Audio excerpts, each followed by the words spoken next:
سيدنا وسندنا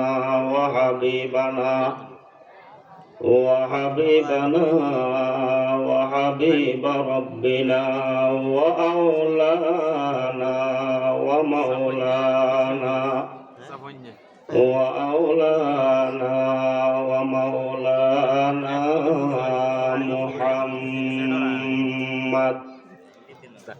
محمدا عبده ورسوله أما بعد فأعوذ بالله من الشيطان الرجيم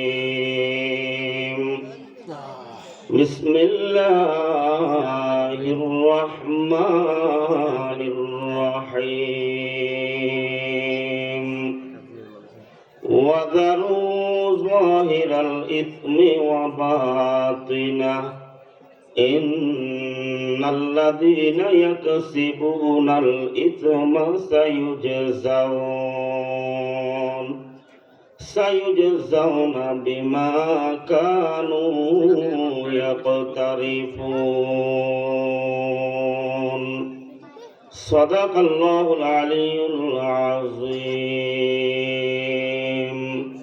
وعن عبد الله بن عمر رضي الله تعالى عنه قال رسول الله صلى الله عليه وسلم ثلاثة قد حرم الله عليهم الجنة مدمن الخمر والعاق والديوث الذي يقر في أهله الخبث رواه الترمذي أو كما قال النبي صلى الله عليه وسلم سبحانك لا علم لنا إلا ما علمتنا إنك أنت العليم الحكيم.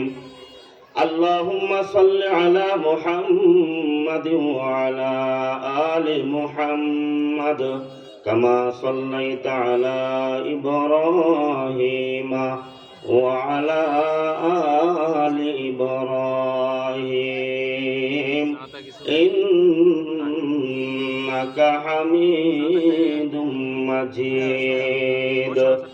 اللهم بارك على محمد وعلى آل محمد كما باركت على إبراهيم وعلى آل إبراهيم إنك حميد مجيد. اللهم وفقنا لما تحب وترضى من القول والفعل والعمل والنية والهدي إنك على كل شيء قدير. আলহামদুলিল্লাহ। পূর্ব গোপাল মোহরি পুকুরপাট নুরানি তালিমুল কোরআন হাফেজিয়া মাদ্রাসার উদ্যোগে হাফেজ ছাত্রদের পাগড়ি প্রদান উপলক্ষে আজকের আয়োজিত এই বার্ষিক ওয়াজ মাহফিলের মুহতারাম সদরে ইজলাস সম্মানিত সভাপতি ওয়াজিবুল ইহতিরাম মুহতারামুল মুকাম হযরাতে উলামায়ে কেরাম, দ্বীনের পিপাসা নিয়ে সমবেত আমার শ্রদ্ধাভাজন দ্বীন দরদি মুরব্বিয়ানে আযম, প্রাণের স্পন্দন প্রাণপ্রিয় যুবক তরুণ ভাইয়েরা, পর্দার অন্তরালে অবস্থানরতা সম্মানিতা পর্দানশীল মা ও বোনেরা, আহকামুল হাকিমিন রব্বুল আলামিনের শাহী দরবারে শুকরিয়া আদায় করি, যিনি আমাদের উপর অত্যন্ত দয়া মায়া মেহেরবানি করে রহমতের হাত ছানি দিয়ে এই নুরানি মজলিস, বরকতময় মজলিস, এই জান্নাতি পরিবেশে আসার বসার তৌফিক দান করেছেন। এজন্য অন্তর থেকে ভক্তি ও শ্রদ্ধার সাথে মুহাব্বতের সহিত উচ্চ আওয়াজে কালিমাতুশ শুকর আদায় করি আলহামদুলিল্লাহ। মুআজ্জাজ হাজিরিন, আলহামদুলিল্লাহ, আজকের এই মাহফিলের শুরু থেকে দেশের বাসা বাসা শীর্ষ উলামায়ে কেরাম দিক নির্দেশনামূলক কোরআন ও সুন্নাহর আলোকে আমাদের জীবনের ফাতিহ, যেটা আমরা আমাদের জীবনের জন্য, আমাদের জীবনে আমলের জন্য সংগ্রহ করে নিতে পারি, এমন গুরুত্বপূর্ণ আলোচনা হয়ে আসছে এবং আরো হবে ইনশাআল্লাহ। আমি সংক্ষিপ্ত সময়ের জন্য মাসনুন হামদ সালাতের পর পবিত্র কালামে মাজিদ ফুরকানে হামিদের সূরা আনআমের 120 নম্বর ছোট্ট একখানা আয়াতে কারিমা এবং ইমামুল মুরসালিন খাতামুন নবিয়্যিন শফিউল মুজনিবিন রাহমাতুল্লিল আলামিন জনাবে মুহাম্মদুর রাসূলুল্লাহ সাল্লাল্লাহু আলাইহি ওয়াসাল্লামের আহাদিসে মুবারাকা থেকে হাদিসের নির্ভরযোগ্য প্রসিদ্ধ কিতাব সুনানে তিরমিজিতে বর্ণিত একখানা হাদিস আপনাদের সামনে তেলাওয়াত করেছি। আমার যেই বিষয়টা আমি বুঝাইতে চাইব অল্প সময়ের মধ্যে, সেই বিষয়টা হলো আল্লাহ তাআলা মেহেরবানি করে, দয়া করে আমাদেরকে যে দিন দিয়েছেন, দ্বীনে ইসলাম, এই দ্বীনে ইসলাম মৌলিকভাবে দুইটি বিষয়ের সমন্বয়, দুইটি বিষয়ের সমষ্টি। আল্লাহ তাআলা এই ইসলামের মধ্যে যে সকল বিধি বিধানগুলা আমাদের জন্য অর্পণ করেছেন, এই বিধানগুলা দুই ভাগে বিভক্ত: করণীয় বিধান, বর্জনীয় বিধান। করণীয় কাজ করা, বর্জনীয় কাজকে বর্জন করা।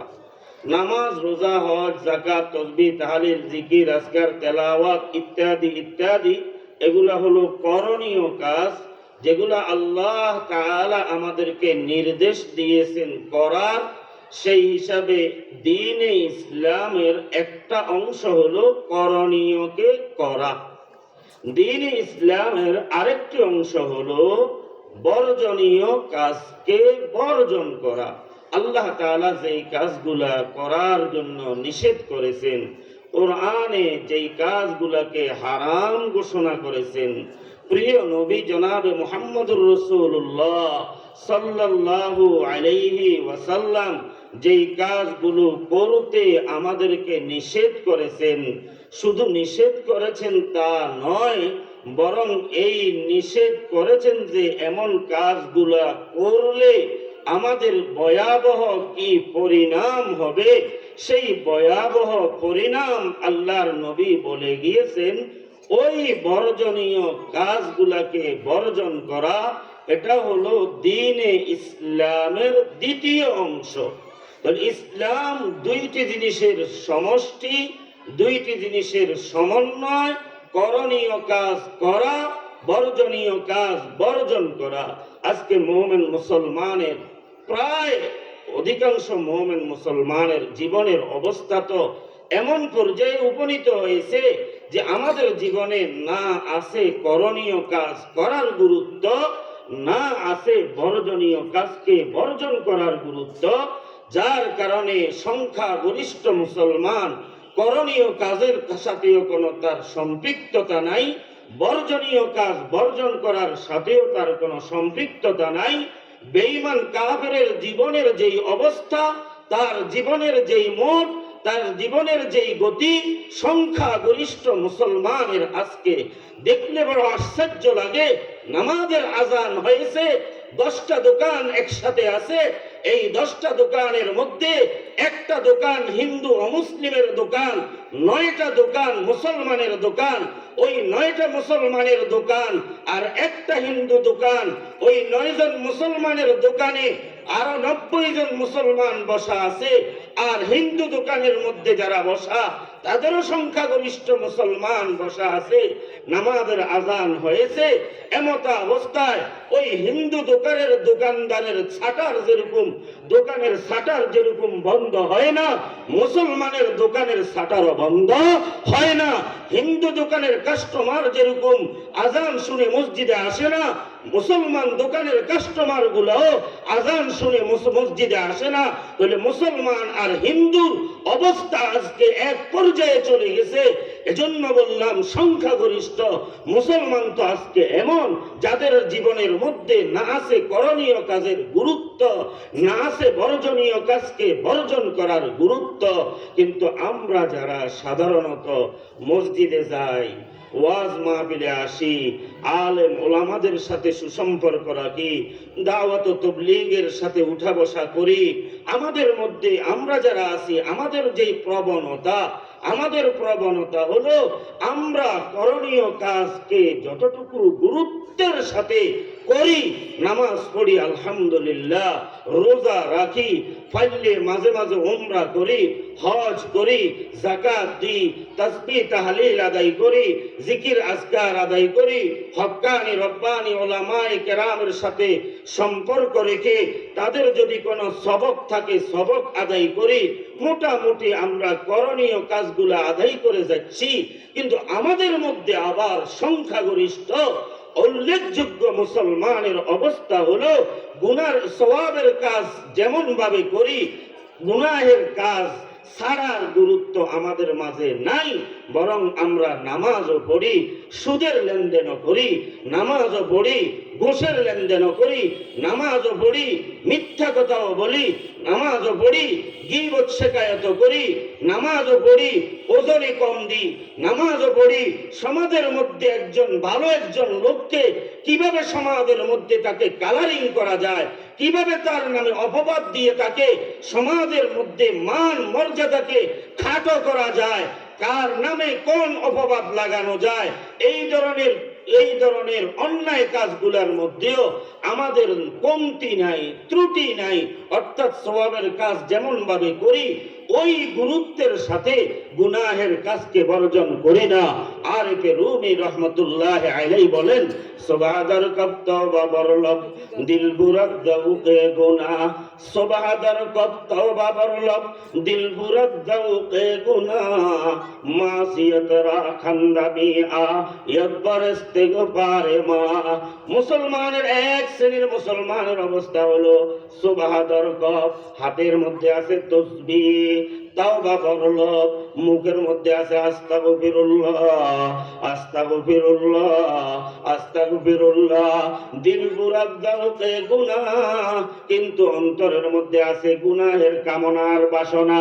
একজনের মেয়ের বিবাহের জন্য পাত্রপক্ষ আসছে খোঁজখবর নিতে, পারি না, কি করি আমি হাঁটতে পারি না, লাঠি বোধ দিয়ে হলেও 2-4 কদম আগাইয়া কি করি ওই পাত্রপক্ষকে ওই মেয়েটার ব্যাপারে, মেয়ের পরিবারের ব্যাপারে কিছু দুর্নাম রটাইয়া কি করি এই পাত্রপক্ষটাকে দূরে সরাই দিতে পারি, বিয়াটা ভাঙ্গাইয়া দিতে পারি।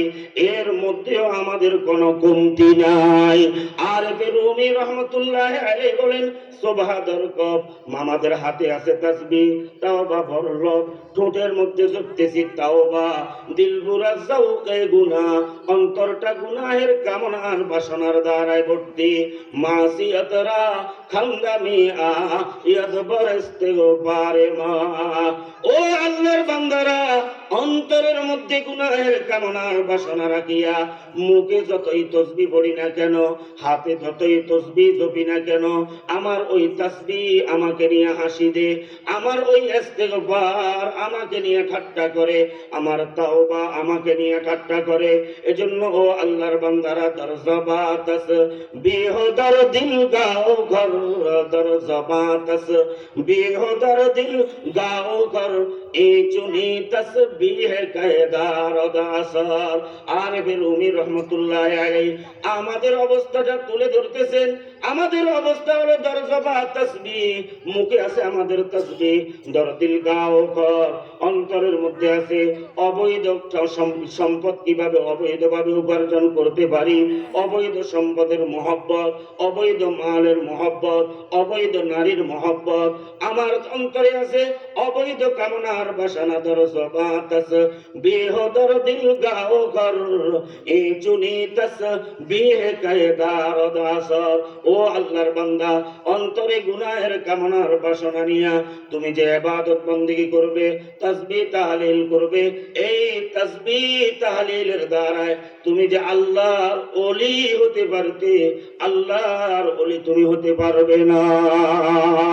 এজন্য আমার মুরব্বিয়ানে আযম, সম্মানিত উপস্থিতি, আমার নবী হাদিস শরীফের মধ্যে গুরুত্ব দিয়ে বলেছেন, قال رسول الله صلى الله عليه وسلم اتق المحارم তাকুন আবাদান নাস। এরে আমার উম্মতের হাজী সাহেব, ও আমার উম্মতের গাজী সাহেব, ও আমার উম্মতের চৌধুরী সাহেব, ও আমার উম্মতের বুনিয়া, ও আমার উম্মতের বৃদ্ধ, ও আমার উম্মতের যুবক, আমার উম্মতের নারী, আমার উম্মতের পুরুষ, তুমি কি আল্লাহ ওয়ালা হতে চাও? যদি তুমি আল্লাহ ওয়ালা হতে চাও, আল্লাহর নবী বলেন, ইত্তাকিল মাহারিমা, গুনাহ ছাড়ো, কবিরা গুনাহ ছাড়ো, হারাম ছাড়ো, না জায়েজ ছাড়ো, তাকুন আবাদান নাস। যদি তুমি গুনাহ ছাড়তে পারো, তাহলেই হতে পারবে তুমি আল্লাহ ওয়ালা। বলেন না সুবহানাল্লাহ। এজন্য আল্লাহ ওয়ালা এই যে মাহফিল গুলা, উদ্দেশ্য অন্য কিছু নয়, কি করি আমাদের সাথে আল্লাহর সম্পর্ক, আল্লাহর সাথে আমাদের সম্পর্কটা জড়িয়ে দেওয়া যায়, অন্য কোনো উদ্দেশ্য নয়। তো আল্লাহর সাথে আমাদের সম্পর্ক যদি জুড়াইতে হয়, আমার মুরব্বীরা সওয়াবের কাজকে যেভাবে গুরুত্ব দিয়ে থাকি, গুনাহের কাজ ছাড়ার গুরুত্ব এর চাইতে আরো বেশি দিতে হবে। এজন্য আমি সূরা আনআমের যে আয়াত তেলাওয়াত করেছি, আল্লাহ তাআলা এই আয়াতের মধ্যে বলেন, ওয়াযারু যাহিরাল ইসমি ওয়া বাতিনা। এ জগতের ঈমানদার নারী পুরুষগণ, জারু ছেড়ে দাও, বর্জন করো। আল্লাহ কি ছেড়ে দিব, কি বর্জন করব? আল্লাহ তাআলা বলেন, যাহিরাল ইসমি ওয়া বাতিনা। প্রকাশ্যে যতগুলা গুনাহ আছে, গোপনে যতগুলা গুনাহ আছে, প্রকাশ্য গুনাহ, গোপনীয় গুনাহ, সকল গুনাহকে তুমি ছেড়ে দাও, সকল গুনাহকে তুমি ছেড়ে দাও। না ছাড়লে কি হবে? আল্লাহ তাআলা বলেন, ইন্নাল্লাযীনা ইয়াকসিবুনাল ইসমা। যারা গুনাহ করে, যারা নাফরমানি করে, যারা হারাম কাজে জড়িয়ে পড়ে, যারা আল্লাহ তাআলার অসন্তুষ্টির কাজে জড়িয়ে পড়ে, সায়ুজাউনা বিমা কানু ইয়াকতারিফুন, আয় বিমা কানু ইয়ামালুন। তারা যেই গুনাহের কাজ করবে, অতি শীঘ্রই তাদেরকে তাদের গুনাহের শাস্তি ভোগ করতে হবে। বলেন না নাউযুবিল্লাহ। তো এখন গুনাহ তো অনেক, হাদিস আয়াতের দ্বারা যতটুকু বুঝলাম এবং এই সংক্ষিপ্ত আলোচনার দ্বারা যতটুকু বুঝলাম, শরীয়তে ইসলামিয়া, ইসলামী শরীয়তের মধ্যে আমাকে আমার আল্লাহ, আমাকে আমার নবী সওয়াবের কাজ করার যেমন গুরুত্ব দিয়েছেন, তেমনি ভাবে আমাকে গুরুত্ব আরোপ করেছেন আমি যেন গুনাহ ছাড়ি, আমি যেন নাফরমানি ছাড়ি, আমি যেন হারাম কাজ ছাড়ি। এখন হারাম কাজ, গুনাহের কাজ তো অনেক আছে, সবগুলা তো আর এক মাজলিসের মধ্যে আলোচনা করা সম্ভব নয়। তিরমিজি শরীফের বর্ণিত যে হাদিসটি আপনাদের সামনে তেলাওয়াত করেছি, এই হাদিসের মধ্যে নবীজি তিনটি গুনাহের আলোচনা করেছেন এবং এই তিনটি গুনার সাথে যারা জড়িয়ে পড়বে, যারা এই তিনটি গুনাহ করবে, তাদের ভয়াবহ শাস্তি কি হবে সেটাও আমার নবীজি বলেছেন। আমার নবী বলেন, ক্বালা রাসূলুল্লাহ সাল্লাল্লাহু আলাইহি ওয়াসাল্লাম, সালাসাতুন ক্বাদ হারামাল্লাহু আলাইহিমুল জান্নাহ। তিনটি গুনাহ এমন রয়েছে যে তিন গুনাহের সাথে জড়িত ব্যক্তিদের উপর আল্লাহ তাআলা বেহেশতকে হারাম করে দিয়েছে। বলেন না নাউযুবিল্লাহ। এই তিনটা গুনাহ এমন যে তিন গুনার সাথে জড়িত ব্যক্তিদের উপর আল্লাহ তাআলা বেহেশতকে হারাম করে দিয়েছেন। ও আমার সম্মানিত উপস্থিতি, যেই আল্লাহ বেহেশত আমার জন্য বানাইলেন, যেই আল্লাহ এই বেহেশতের মালিক, ওই আল্লাহ যদি আমার জন্য আর আপনার জন্য বেহেশতকে হারাম করে দেন, ওই বেহেশতে প্রবেশের কি আমার কোনো সুযোগ থাকবে? কথা বলেন, সুযোগ থাকবে? কসমিন কালেও ওই বেহেশতে আমি প্রবেশ করতে পারবো না। বেহেশতে যাওয়া তো দূরে থাকুক, ওয়াফি রিওয়ায়াতিন, অপর বর্ণনার মধ্যে এসেছে আল্লাহর নবী বলেন, লা ইয়ানজুরু ইলাইহিম নাযারা রাহমা। আল্লাহ তাআলা এই তিন শ্রেণীর নাফরমান গুনাহগার যারা রয়েছে তাদের দিকে ময়দানে মাহশরে আল্লাহ তাআলা রহমতের দৃষ্টিতে তাকাইবেন না। বলেন না নাউযুবিল্লাহ। আল্লাহ তাআলা যদি রহমতের দৃষ্টিতে আমার প্রতি আর আপনার প্রতি না তাকান, আমি আর আপনি বাঁচার কোনো উপায় আছে? কথা বলেন না, আছে? কখনো না। তো আল্লাহর নবী বলেন, সালাসাতুন ক্বাদ হারামাল্লাহু আলাইহিমুল জান্নাহ, তিন শ্রেণীর নাফরমান আর পাপিষ্ঠ রয়েছে এমন, যাদের উপর আল্লাহ তাআলা বেহেশতকে হারাম করে দিয়েছেন। আল্লাহর নবী বলেন, এই তিন শ্রেণীর পাপিষ্ঠ কারা? এক নম্বরে নবী বলেন মুদমিনুল খামার, দ্বিতীয় নম্বরে আল্লাহর নবী বলেন ওয়ালাক, তৃতীয় নম্বরে আল্লাহর নবী বলেন ওয়াদ্দুয়ুস। এক নম্বরে নবীজি বলেন, যারা নেশা পান করে, নেশাগ্রস্ত নেশাকারীদের উপর আল্লাহ তাআলা বেহেশতকে হারাম করে দিয়েছেন। দ্বিতীয় নম্বরে নবী বলেন, যারা মাতা পিতার অবাধ্য আচরণ করে, মাতা পিতার সাথে বেয়াদবি করে, মাতা পিতার অবাধ্য সন্তান, তাদের উপর আল্লাহ তাআলা বেহেশতকে হারাম করে দিয়েছেন। বলেন নাউযুবিল্লাহ। তৃতীয় নম্বরে আল্লাহর নবী বলেন ওয়াদ্দুয়ুস আল্লাযী ইউকিরু ফি আহলিহি আল খুবুস, যে দাইয়ুস তার ঘরের মধ্যে নাফরমানিকে স্থিতিশীল করে রাখে, যেই দাইয়ুস তার ঘরের মধ্যে, তার পরিবার পরিজনের মধ্যে, তার ছেলে মেয়ে অধীনস্থদের মধ্যে নাফরমানির সুযোগ করে দেয়, নাফরমানির রাস্তাকে উন্মুক্ত করে দেয়, গুনাহের রাস্তাকে উন্মুক্ত করে দেয়, গুনাহের পরিবেশ করে দেয়, ওই দাইয়ুসের উপর আল্লাহ তাআলা বেহেশতকে হারাম করে দিয়েছেন। এই তিনটা বিষয়ের উপর ব্যাখ্যা দেওয়ার মতো আমার হাতে সময় নেই, শুধু প্রথম বিষয়টা বলি। ও আমার মুরব্বিয়ানে এজাম, পূর্ব গোপাল এলাকার সর্বস্তরের মুমিন মুসলমান মুরব্বিয়ানে এজাম, বিশেষ করে আমার যুবক ভাইয়েরা, আজকে সঙ্গ দোষের কারণে, আজকে সহপাঠীর সাথে উঠা বসার কারণে, আজকে রাস্তাঘাটে যখন চলাফেরা করি, হাট বাজারে যখন যাই, বন্ধু বান্ধবের আড্ডায় যখন পড়ি, ও আল্লাহর বান্দারা, যখন বিভিন্ন দলের নেতা কর্মীদের সাথে উঠা বসা করি, বিভিন্ন শ্রেণীর পেশার মানুষের সাথে উঠা বসা করি, উঠা বসা করতে যাইয়া দেখা যায় একটা সম্ভ্রান্ত পরিবারের ছেলে, একটা ধার্মিক পরিবারের ছেলে, একটা শিক্ষিত ছেলে, একটা ভদ্র ছেলে, নম্র ছেলে, যেই ছেলেটা ছোটবেলা থেকে ভদ্রতার নম্রতা সমাজের মধ্যে প্রশংসনীয়, ভদ্রতার নম্রতার উপর মাতা পিতা বড়, তার উপর মাতা পিতা বড় সন্তুষ্ট ছিল, কিন্তু সঙ্গদোষে পড়িয়া দেখা যায় ওই ছেলেটা অন্যান্য সহপাঠীদের সাথে উঠা বসা করিয়া নেশায় জড়িয়ে যায়, বিভিন্ন রকমের মাদক, বিভিন্ন রকমের নেশা জাতীয় যে সমস্ত দ্রব্যাদি রয়েছে, ওই সমস্ত দ্রব্যাদি গুলা সেবন করে, নেশা পান করে। ও এলাকার যুবক ভাইয়েরা, এই নেশা আজকে ছড়িয়ে পড়েছে, সর্বত্র আজকে ছড়িয়ে পড়েছে। এই নেশা ছাগলনাইয়া উপজেলাটা বোয়ারার কেন্দ্রিক হওয়ার কারণে, বোয়ারার আমাদের একেবারে নিকটবর্তী হওয়ার কারণে, আমাদের দাদা বাবুরা, আমাদের দেশের সন্ত্রাসী যারা, তাদেরকে আমাদের কাছে ফিরিয়ে দেখ বা ন দেখ, ভালো কিছু করতে পারুক বা না পারুক, কিন্তু আমাদের দাদা বাবুরা আমাদের নীতি নৈতিকতা ধ্বংস হওয়ার জন্য যা যা কিছু লাগে সব কিছু আমাদেরকে দিচ্ছে। কথা বলেন ঠিক না বেঠিক? নেশার সালাম আমাদের দিকে নেশার সালাম আর সাপ্লাই করতেছে, নেশার সালাম সাপ্লাই করতেছে।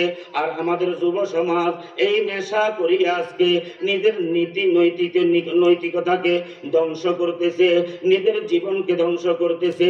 ভবিষ্যৎ প্রজন্ম যে নিজ পায়ের উপর দাঁড়াইবে, পরিবারকে পরিচালনা করবে, সমাজকে পরিচালনা করবে, আজকে নেশার সাথে জড়িয়ে সমাজ পরিচালনা তো দূরে থাকুক, পরিবার পরিচালনা তো দূরে থাকুক, নিজের নীতি নৈতিকতাকে ধ্বংস করতেছে।